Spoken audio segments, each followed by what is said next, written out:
me fazer presente para exercer o meu mister nas tribunas do TJMG, seja nas tribunas virtuais ou nas tribunas presenciais. É sempre uma honra exercer a advocacia nesse egrégio Tribunal de Justiça. O plano de fundo da presente sustentação oral trata-se de revisão criminal interposta em face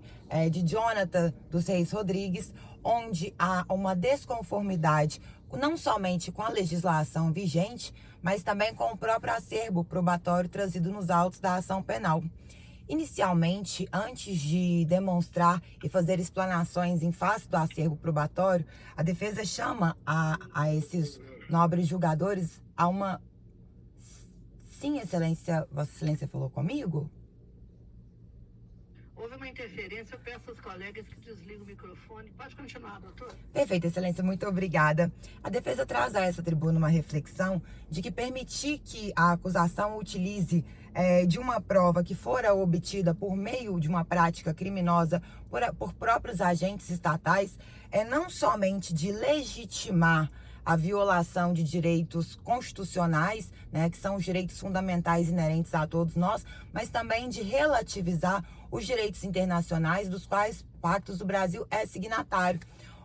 A presente revisão criminal, ela trata-se de uma investigação de organização criminosa oriunda do ano de 2017, onde se apurava supostamente a existência de uma organização criminosa no aglomerado da Serra, mais especificamente na Vila Nossa Senhora Aparecida, onde houve inicialmente uma notícia-crime via denúncia anônima, conforme podem ser aferidos nas folhas 2 e 3 dos autos da presente ação penal, onde supostamente o informante anônimo teria repassado informações em face da existência desse grupo criminoso e de uma divisão de tarefas. Contudo, não se afere nos autos, antes da representação pela interceptação telefônica realizada pela autoridade policial, qualquer registro, qualquer linha, qualquer demonstrativo de que houve uma tentativa de diligência prévia ou de uma apuração prévia, visto que essa é a previsão da Lei de Interceptações Telefônicas. A nossa legislação vigente, inclusive que era a mesma legislação vigente à época dos fatos,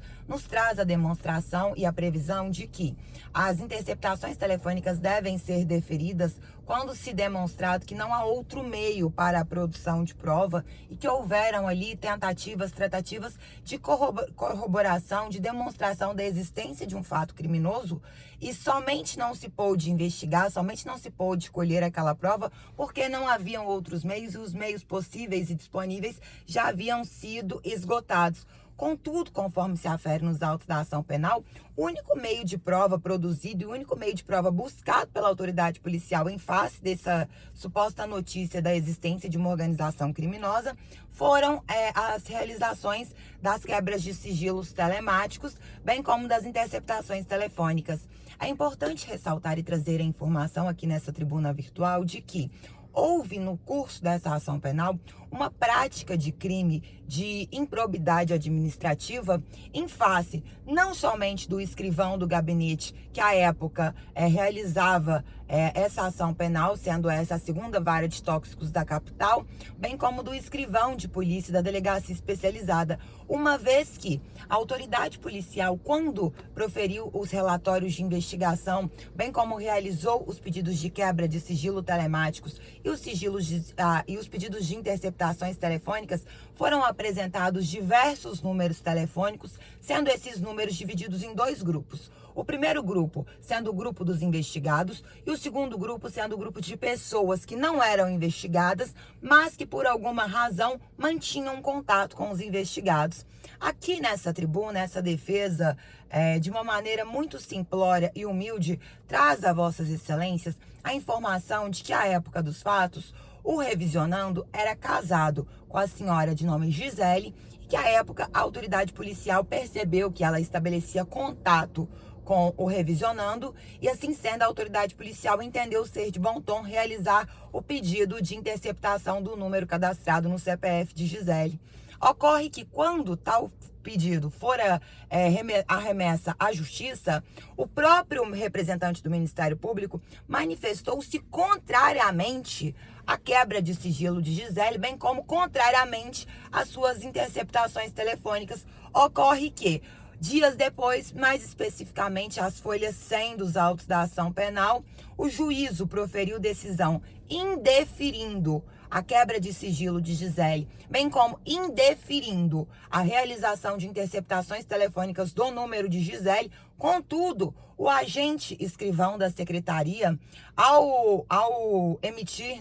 os alvarás de interceptações, tomou por liberdade emitir e expedir ofício à operadora com o número de Gisele, que foi recebido pelo escrivão de polícia e, conforme se afere nos autos da ação penal, são existentes e constantes nos autos dessa ação penal 72 horas de gravações do número de Gisele. E através do número de Gisele foram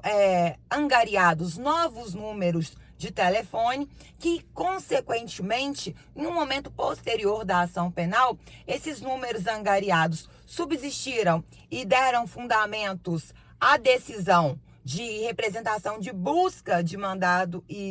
de busca e apreensão em face dos investigados, bem como também fundamentou posteriormente as decisões de representação de prisão preventiva dos investigados. E é importante ressaltar que, mais uma vez, que em nenhum momento a senhora Gisele foi investigada. Posteriormente, mesmo após as buscas e apreensões, após o oferecimento de denúncia, a Gisele não foi denunciada, a Gisele nunca foi ré dessa ação penal, mas através de um ato ilegal praticado pelo serventuário da Justiça e posteriormente convalidado pelo escrivão de polícia, foram angariados novas provas, novos números que posteriormente vieram a fundamentar, inclusive, decisões judiciais. Aqui,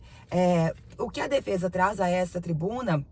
perante a Vossas Excelências, é de que nós estamos falando de um erro insanável, visto que as provas oriundas de uma interceptação indeferida em juízo, manifestamente nula, resultou depois em convalidação pelo juízo de um ato de improbidade pública administrativa. Então, aqui o que se tem, o que essa defesa demonstra, é que houve uma usurpação, de uma função judicial por meio de um agente da secretaria convalidada pelo escrivão de polícia, que posteriormente subsidiou o decurso da ação penal. E é importante dizer aqui também perante a Vossas Excelências que o artigo 157-A,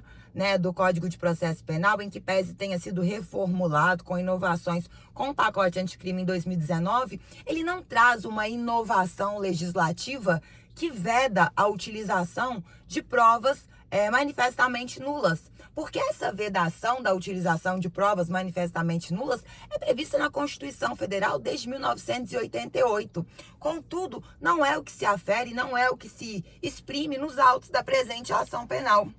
Há de se ponderar aqui também que o artigo 5º, do nosso Código de Processo Penal, ele também traz a previsão de que os atos processuais que não são revestidos de formalidades essenciais ao exercício da defesa, eles são nulos de pleno direito, que é o que se afere nos autos dessa ação penal. O trânsito em julgado dessa ação penal, ele se deu no ano de 2017. Contudo,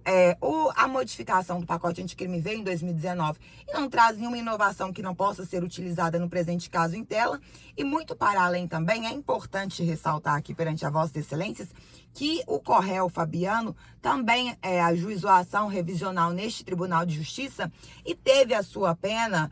modificada, reformada, por ter sido detectado um erro na dimensão, na exasperação da pena base. Assim sendo também, entende a defesa de que há uma correlação, de que há uma possibilidade também, caso não seja o entendimento dessa turma julgadora em reformar a sentença condenatória, que então reforme como pedido subsidiário a dosimetria da pena do revisionando. Por fim, traz a essa tribuna também essa defesa de que as folhas e as informações trazidas aqui são de extrema relevância, vez que, mesmo arguídas em sede judicial em alguns fatores, foram ignoradas pelo próprio Ministério Público, que exerce função constitucional de fiscal da lei. E tais informações são contidas das folhas 100 até, salvo engano, as folhas 120, tudo subsequência, bem como a decisão de indeferimento, a certidão emitida pelo cartório, os relatórios de transcrições e a certidão de que há 72 horas de gravações ilegais que posteriormente foram tratadas como se legais